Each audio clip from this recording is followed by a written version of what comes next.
प्यारे बच्चों, अब हम करेंगे कक्षा 8 की हिंदी कार्य पुस्तिका प्रखर का कार्यपत्रक 23 और 24। कहानी कविता की समझ का उपयोग कर पाना। किसी जंगल में एक हरा भरा पेड़ था। उस पेड़ पर बहुत से पक्षी अपना घोंसला बनाकर रहते थे। उन पक्षियों में एक तोता भी था। वह शाकाहारी था। अन्य पक्षी तो फल फूलों के साथ साथ कीड़े मकोड़े भी खा लेते थे, परंतु वह तोता केवल पेड़ के फल फूल खाकर ही संतुष्ट रहता था। एक दिन उस जंगल में एक शिकारी आया। हरे भरे पेड़ पर तरह तरह के पक्षियों को बैठा देख उसने शिकार करने की सोची। उसने जहर से बने बाण से एक पक्षी पर निशाना लगाया, किंतु उसका निशाना चूक गया और बाण पेड़ के तने में जा लगा। कुछ दिनों के बाद पेड़ जहर के असर से सूख गया और पक्षियों का आशियाना उजड़ गया। प्रश्न नंबर 1 है, दिए गए विकल्पों में से सही उत्तर चुनिए। क वाला, जंगल में कैसा पेड़ था? एक हरा भरा पेड़ था, यहां पर बताया है हरा भरा, तो ये फर्स्ट वाला राइट है। ख वाला, तोता कहाँ रहता था? उस पेड़ पर बहुत से पक्षी अपना घोंसला बनाकर रहते थे, तो पेड़ पर रहता था तोता भी। पेड़ पर पक्षी क्या बनाकर रहते थे? तो घोंसला बनाकर रहते थे। घ, तोता शाकाहारी था। शाकाहारी का अर्थ है तो मांस का सेवन नहीं करने वाला, ये पीछे वाला इसका सही उत्तर है। प्रश्न नंबर 2, रिक्त स्थानों की पूर्ति कीजिए। तो यहाँ पे बॉक्स में कुछ शब्द दिए गए हैं, इन्हें हम नीचे भरेंगे। क वाला, हरा भरा पेड़ ब्लैंक के असर से सूख गया, तो जहर के असर से सूख गया। जहर, पेड़ों पर बहुत से डैश अपना घोंसला बनाकर रहते हैं, तो पक्षी, यहां पे भरेंगे पक्षी। ग वाला, डैश के जहर से पेड़ सूख गया। बाण के जहर से पेड़ सूख गया। फिर घ, शाकाहारी पक्षी डैश खाकर ही अपनी भूख मिटाते हैं। फल फूल खाकर ही अपनी भूख मिटाते हैं। तीसरा है, अशुद्ध शब्दों को शुद्ध करके लिखिए। घोंसला, तो यहां पे इसको हम शुद्ध करके लिखेंगे। घोंसला। महात्मा, आधा त होगा इसमें, महात्मा। पश्चात, इसमें आधा श होगा, पश्चात। फिर है धार्मिक, ऊपर वाला रहेगा इसमें धार्मिक। प्रश्न नंबर 4 है, शब्द युग्मों से वाक्य बनाइए। जैसे हरा भरा, बगीचे में हरा भरा पेड़ है। दाल रोटी, मुझे दाल रोटी खानी है। मुझे दाल रोटी खानी है। खाना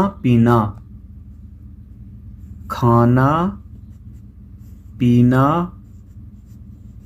करके हम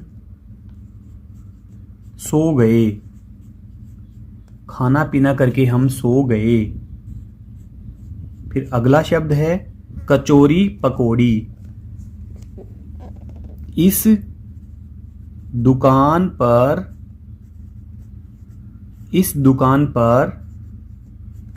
कचौरी पकौड़ी मिलती हैं। कचौरी पकौड़ी मिलती हैं। अगला कार्यपत्रक है, कार्यपत्रक नंबर 24 में है, दी गई कहानी को पढ़कर प्रश्नों के उत्तर दीजिए। तो इस कहानी को आप पढ़ लें, इसके बाद नीचे वाले प्रश्नों के उत्तर हम देंगे। प्रश्न नंबर 1 है, नदी के किनारे किसका पेड़ था? तो तो यहाँ पे बता रखा है नदी के किनारे ताड़ का भारी पेड़ था, ताड़। तो यहाँ पे राइट टिक कर देंगे हम ताड़ वाले पे। यहाँ दे रखा है जामुन, नीम और नारियल। दूसरा, ताड़ के निकट कौन से पौधे उगे हुए थे? गुलाब, मेहंदी, तुलसी, सरकंडे। तो यहाँ पर बता रखा है उसके निकट ही सरकंडे के कुछ पौधे उगे हुए थे, सरकंडे। तो यहाँ पे सरकंडे वाले पे हम राइट टिक करेंगे। प्रश्न नंबर 3 है ताड़ के पेड़ की विशेषता क्या है? तो ताड़ के पेड़ की विशेषता ये है कि वो मजबूत होते हैं। यहाँ पे दे रखा है नुकीले, मजबूत, खुरदरे, नर्म। तो यहाँ पे मजबूत, इस पे राइट टिक करेंगे हम। प्रश्न नंबर 4 है नरम और कमजोर होने पर भी आंधी सरकंडों का कुछ नहीं बिगाड़ पाई, क्यों?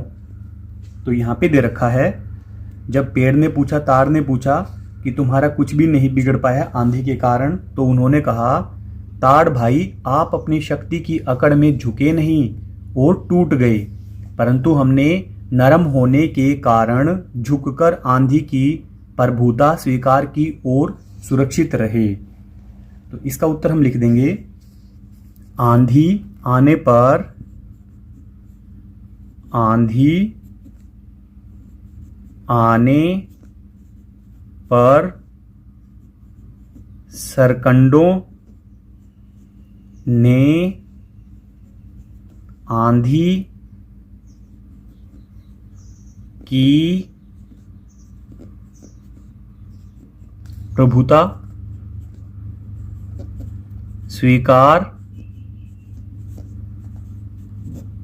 कर ली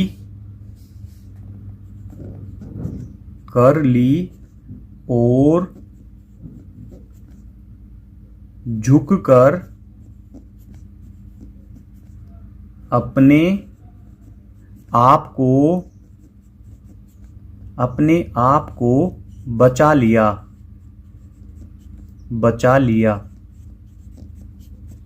आगे प्रश्न नंबर 5 आंधी ने ताड़ के पेड़ को क्या नुकसान पहुंचाया?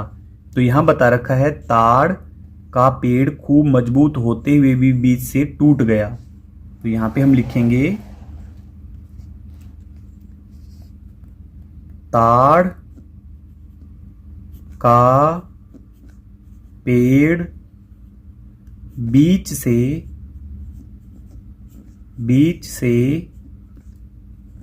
टूट गया। ताड़ का पेड़ बीच से टूट गया। आगे है सरकंडे के पौधे की विशेषता बताइए। सरकंडे के पौधे नरम होते हैं और कमजोर